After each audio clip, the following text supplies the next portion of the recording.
Hi, my name is Lori. Welcome to my channel. We are quilters, and today is Blabfest Friday number 16. I don't have anything hanging up to work on that I've been working on, so you see my thread wall behind me. I only have a few topics for today, which is usually last week I got a lot of little things done. This week I got a few big things done, just a few. So first of all, let me talk about the weather quilt. I didn't make a lot of progress. I made some. I'm down to 6 blocks left for February. And they are travel blocks because we did some travel in February. So it's a new block. And you know, the first time you make a block is the most time consuming. Not hard, most time consuming. So I need to get those done. They're not any more difficult than the West Virginia blocks I've been making. So just need to get to it, get it done, get it up on the wall, and get it put together. And that will be hopefully by next Friday, I will have February all finished to show you. We also, the Hale Country Quilters, started a new UFO challenge because it is a new month and they had a meeting. I was not there, I was here in West Virginia. So the new challenge is number 2 on our list of 8. And number 2 on our list of 8 just happens to be the Christmas quilt from 2016 that I didn't finish. I started it back in October or November. I pulled the project box out and I was going to dismantle it and just scrap the fabric and do it that way and throw the pattern out, be done with it. And then I started looking at it and all but half of one of the blocks was cut and the fabric that I needed to cut was in the box. And some of the blocks, like the first 3 or so, were put together. So I just added to this list because I knew that I wasn't going to work on it anytime soon. And if that number was drawn, maybe, just maybe, I would finish it. My friend Diane did finish this quilt back in 2016 because she is very good at working at 1 or 2 projects at a time. I'm not good at that. I get bored. I get to a certain point, then I just need a break from a project. I file it away, and then I forget about it, just like this little Christmas quilt.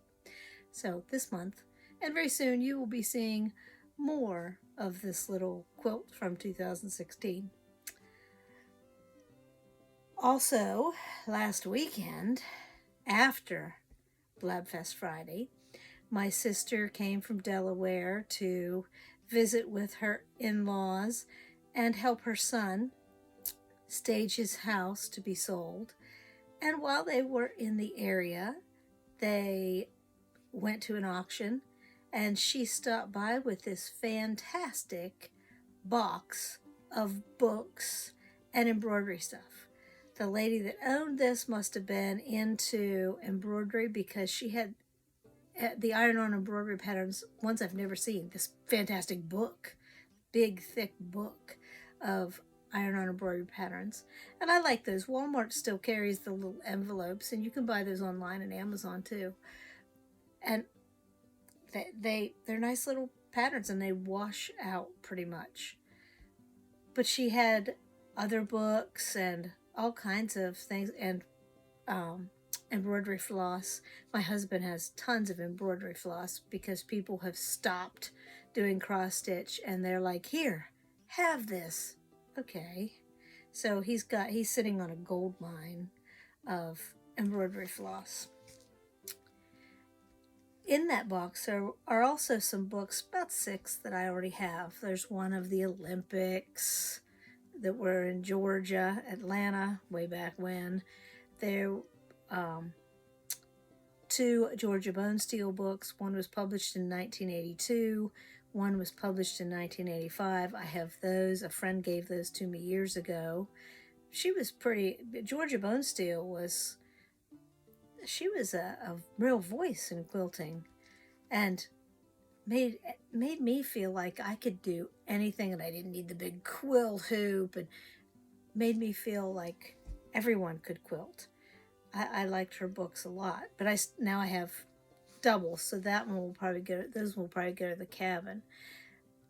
There's also the Mountain Arts book, and this one is signed by the author.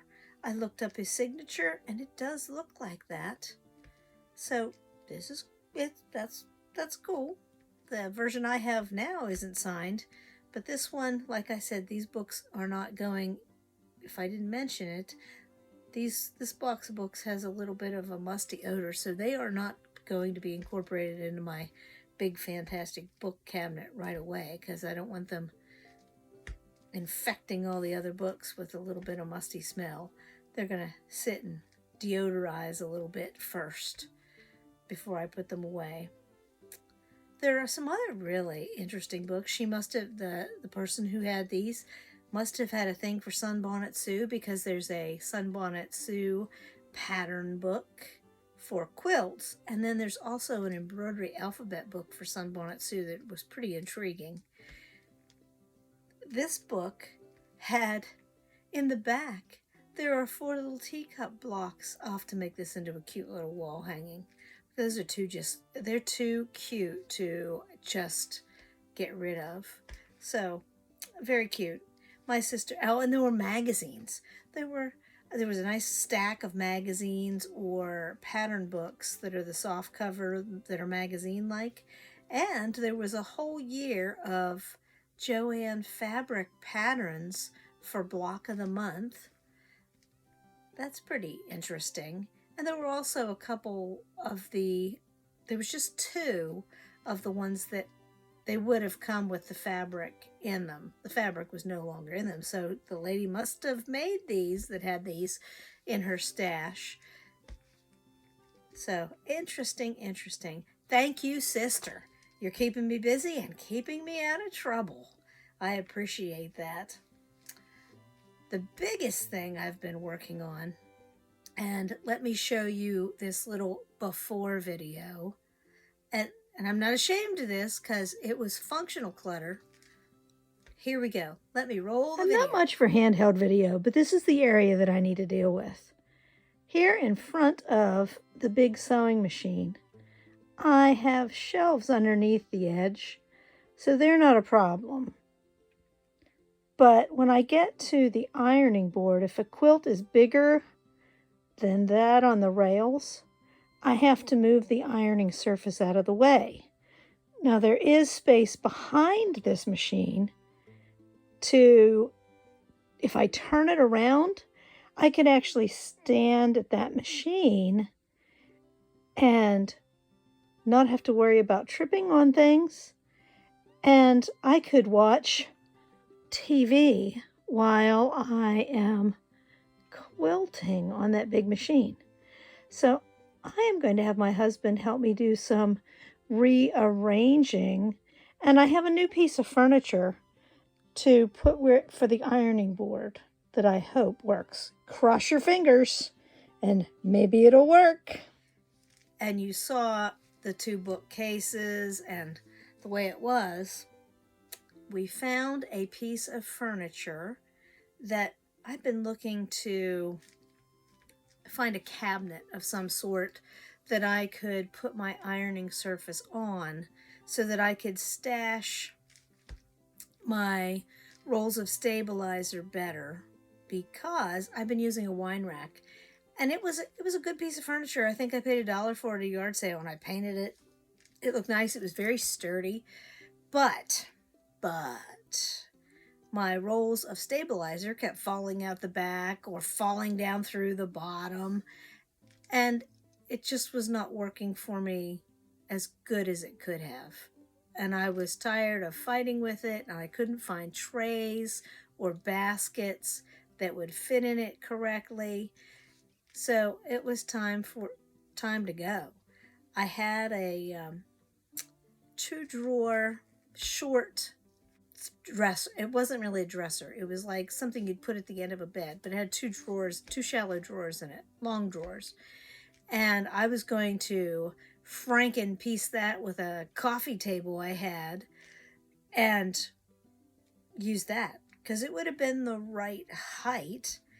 But we found this piece of furniture instead. It's a TV stand, and the end two cupboards really aren't necessary, but one of them has drawers in it, and I put stuff for the embroidery machine in there and for the printer. The printer now has a new home, and the other cupboard has a big open space, so I could slide the basket that was all cluttering in front of that wine rack. I can stuff it in there where it's out of sight. So it's a win-win. This thing holds a lot. And to make it so it was usable, because it's about 2 inches too tall to be behind the quilting machine. So to make it usable, I went to Harbor Freight and bought 2 Mighty Movers. My husband lifted the end and I stuffed the Mighty Movers. So now it's on wheels and I can move it out that 5 inches I need to, so I can use the quilting machine. And when I'm done, I can just roll it right back. I love putting things on wheels, so I don't need to call for help anytime I want to use it. So, yeah, the free piece of furniture cost $26 to put Mighty Movers under. Just saying. Still cheaper than buying all those wheels. And it was free. So, if you look at the picture, you'll notice that I've gotten rid of I had a metal ironing board before, and it had the wool pad right on top of it. I have gotten rid of that. My husband said if I ruin the finish on the top, which is a little bit scratched up, it's no big deal. It was a free piece of furniture, and I can paint it all I want if it seems to bother me, but you can't see it. It's under the wool mat, so it will be okay. Last topic for today. Now that you've seen my big rearrange, and I found things that there were 2 separate containers of Christmas fabric. I didn't know I had a smaller container of Christmas fabric. So some things got consolidated and put away that I didn't know were in the wrong place. Didn't even know they were there because I hadn't gotten to the messy corner before now.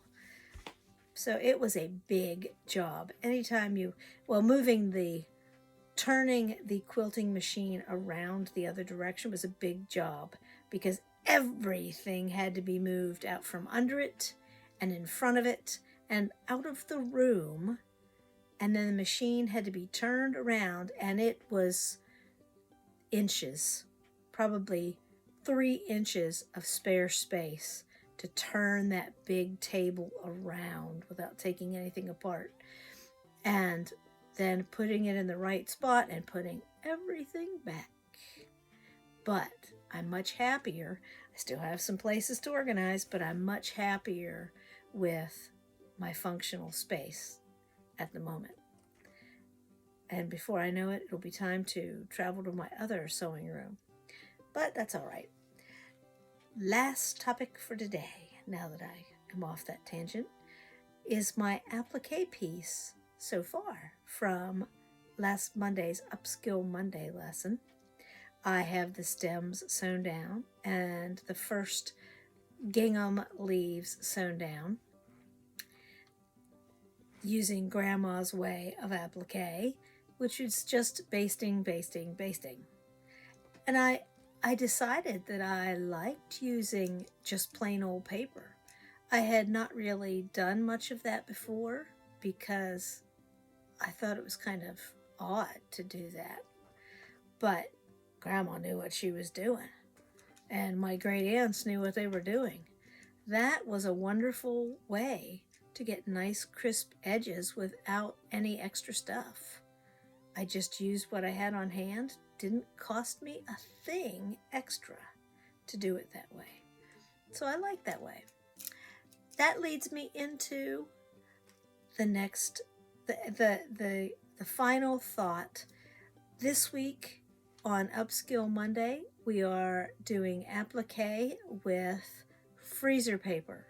There is a way to do it with freezer paper on the top and a way to do it with freezer paper on the bottom. I will show you both of those very quickly in Monday's episode.